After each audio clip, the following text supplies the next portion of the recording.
Yeah, I got fuel.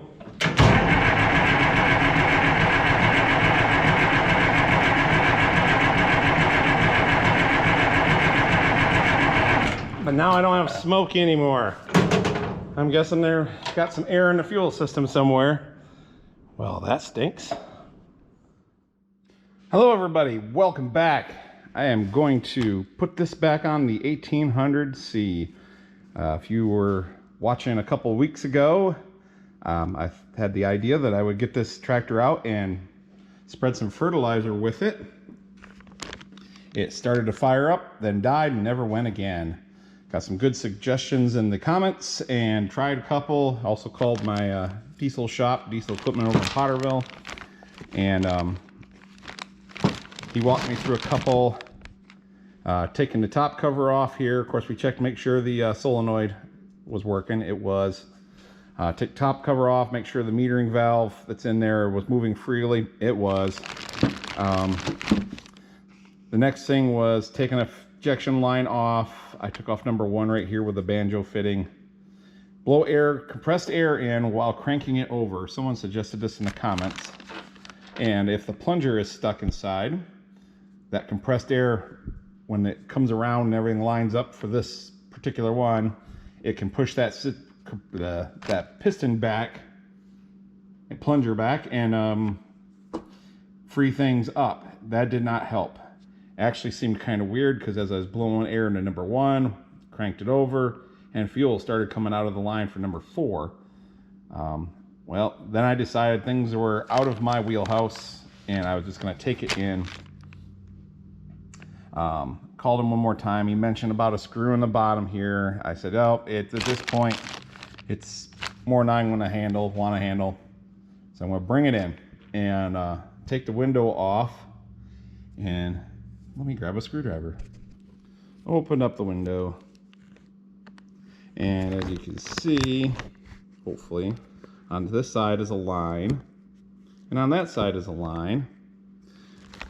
The line on the front side turns with the engine.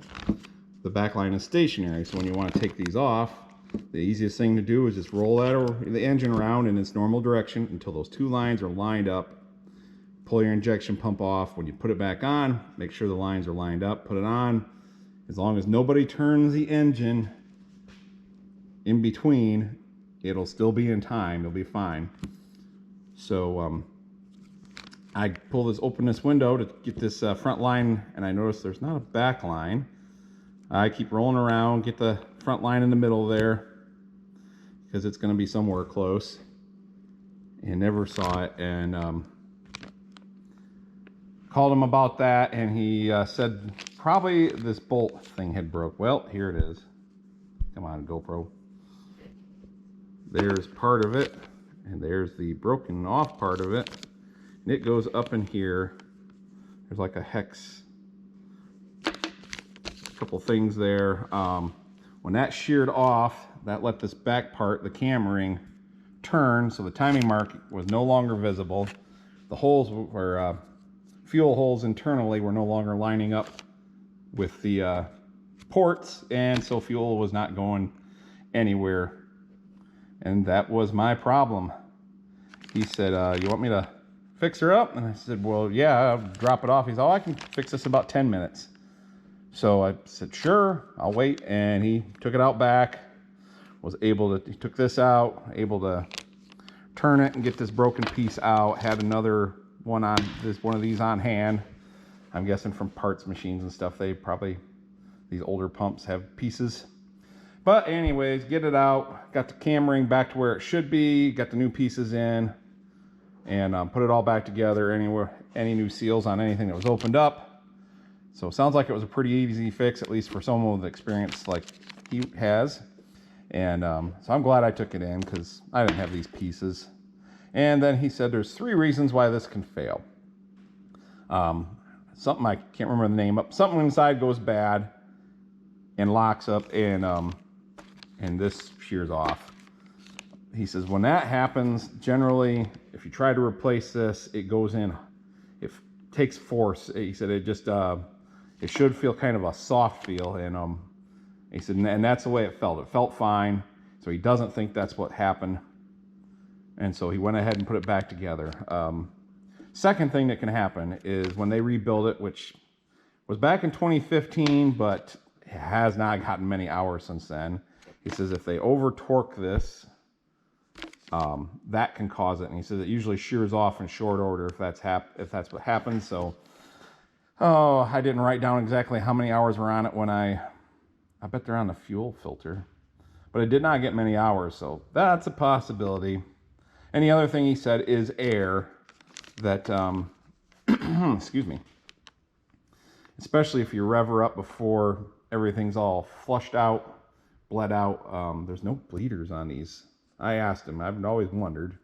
And so anyways, the air will let this pound. The diesel fuel kind of acts like a cushion and takes out some of that shock, but the air lets things move faster, and because the air compresses and it's really hard on this piece. He said when they put them on the test stand, they actually run them slow for about 20 minutes, just pumping fuel through them to get all the air worked out before they actually speed them up and check all the things like timing advance and fuel delivery and everything. So getting air out is important, and he says let it idle for a while. Just let that air work its way through, get out. So we will do that. Let's see. So those are the three things that can happen. Well, I guess we'll find out when I get it back on if it delivers fuel properly. Maybe that other problem that was internal did happen. He felt it wasn't. It was worth a try for just a few bucks worth of parts. I don't know, about 60 bucks altogether with seals and what all he did.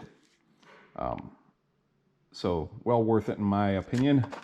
Also even got the umbrella seal compressor tool and a new pair of umbrella seals just to be safe. As long as I'm in there, they're not that expensive.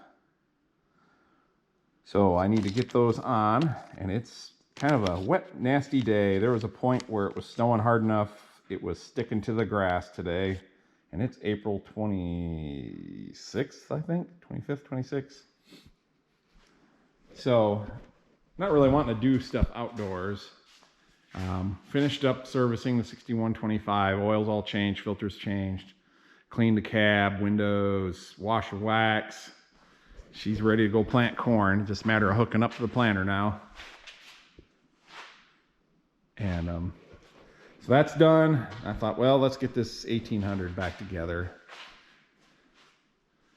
So I guess I will head out there now, get those umbrella seals on, get the pump on, and we'll see if we can make her run. I guess I'd been doing extra work all these years. I'd always taken the front cover off. We don't want to wiggle her too much, and it should be captured so that the timing doesn't get off.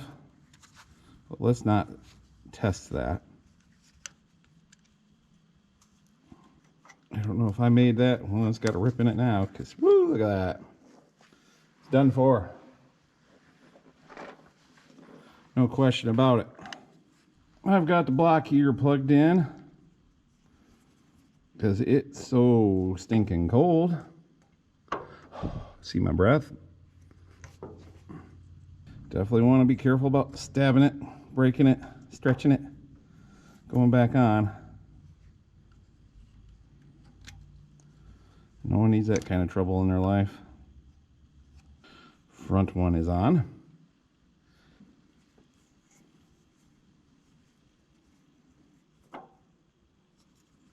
Get in that groove. There we go. New seals installed. Let's get these nuts out of the way.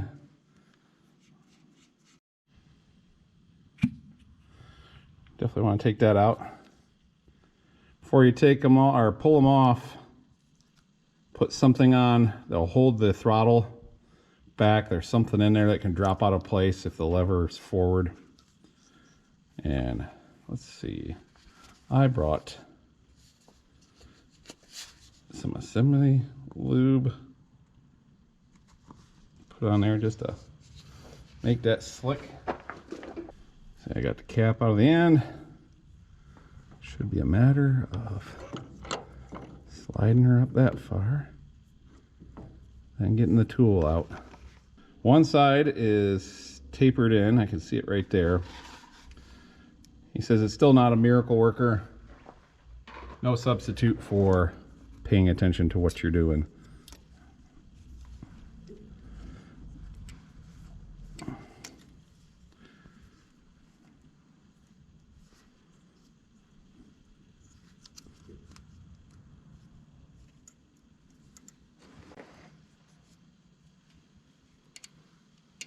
That taper on this side helps it go into the bushing to squeeze it down. That does seem to work nice. Well, maybe not. I could feel on the bottom there where it missed it. Oh, you know what I did? I'm doubled up on my O-ring. There's a new O-ring on the pump, and I left the old O-ring in here. Well, anything worth doing is worth doing twice.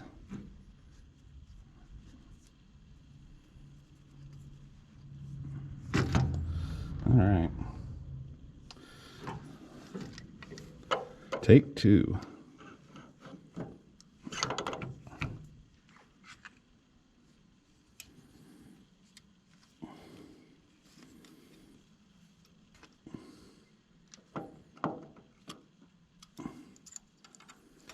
See how it feels. No lip sticking out. Just taking a look from underneath here. It looks right. He said they still put them in with a O-ring pick themselves, but then again, he says generally they're not putting them on an engine, so the block ain't in the way. None of the other stuff, so it's pretty easy for them. I think that's it. I could pull it back out, but you know, it would definitely be off then.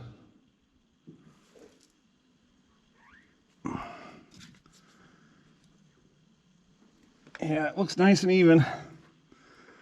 I think I got it. The front half ain't so bad because it's tapered in the right direction. That front one keeps the oil from coming into the pump, and the other one keeps the fuel from going into the engine. So, let's see. That fun bolt that's, or nut that's on the back side there.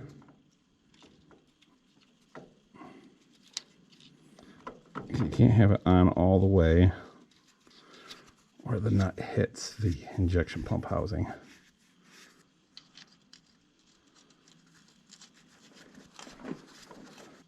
And to the top one. Probably looks like the back of my hand.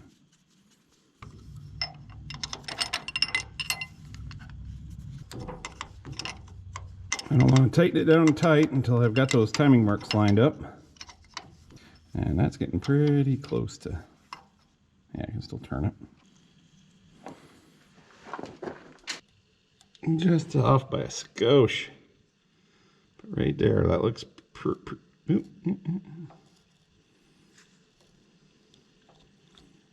Let's see. I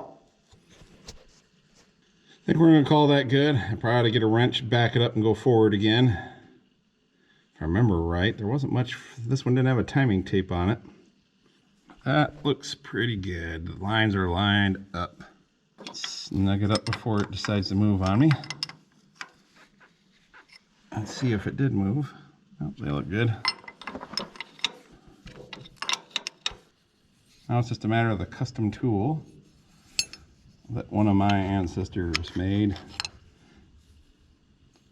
Just a box end wrench that they bent in the right spots to get in there and get that nut.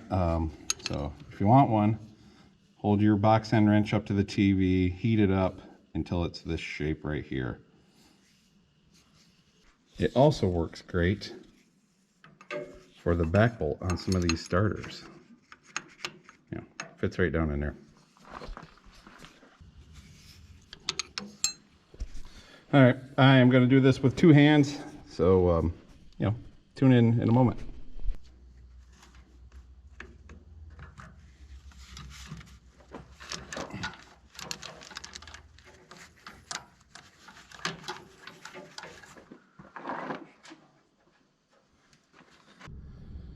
Now I'm going to put a new filter on. Stuff doesn't look bad in the old one. That's the inlet side, so even if there is a little bit of crud, it's got to go through the filter. But it looks good. Yeah, we've got fuel there.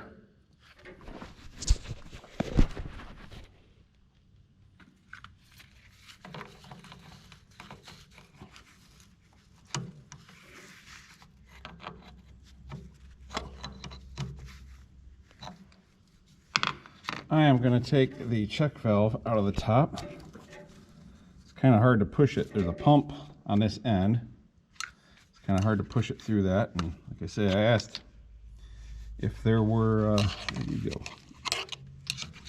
any bleed screws, and he said no, not on these Roosa-master pumps. But this check valve helps maintain 10 psi of internal pressure. By having it out, I'm not fighting that, so see if I can't get some fuel up to there with the hand pump. If not, we'll just have to crank it over. It might help to have the key on so that the solenoid's energized, and of course that lets fuel through here. Let's try it the way it is. Yeah, it's not pushing through too good with the hand pump. So what we're going to do, the fittings are all still loose at the injectors because, well, I blew them out with air and they need bled out, and also that'll keep it from starting. So I'm going to crank her over until fuel comes out of the top there. Well, I hear the solenoid click.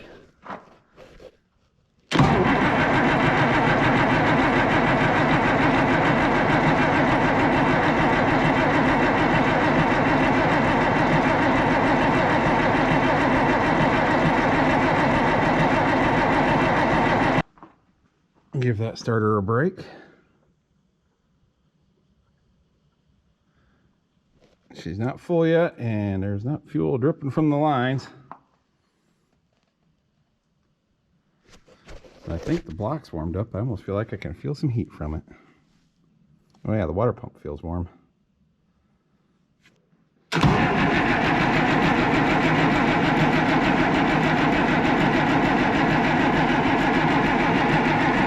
I can see number 2 and number 3 are starting to squirt.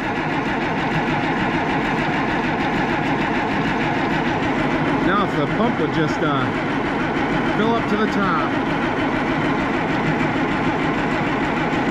Yeah, all the injector lines are bled out, which also means it's working.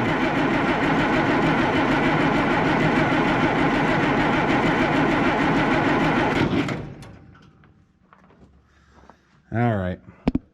Let's see how, we'll crank her one more time, see if we can't get that case filled.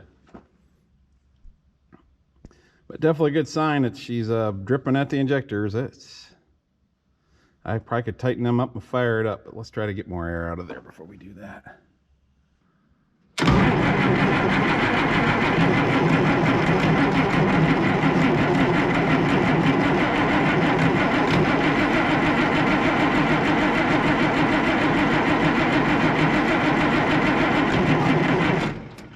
I think it's time to hook up the booster.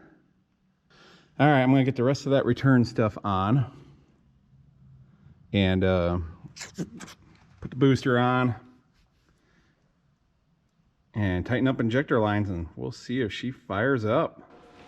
It's the moment of truth. Let's see what happens.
run for a little bit. Burning clean, especially for as cold as it is.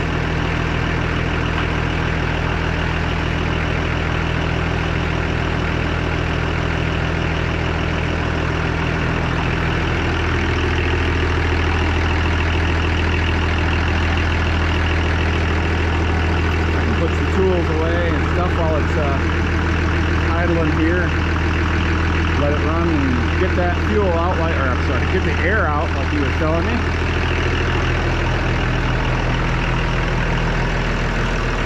Much better than before. Now it's been running for about a half hour. I should hope that purged all the air out.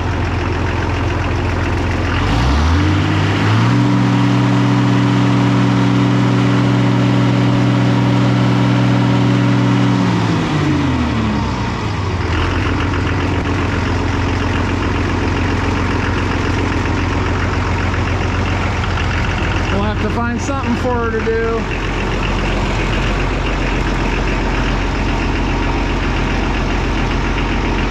Let's see if I got the electric fuel shut off back in place right.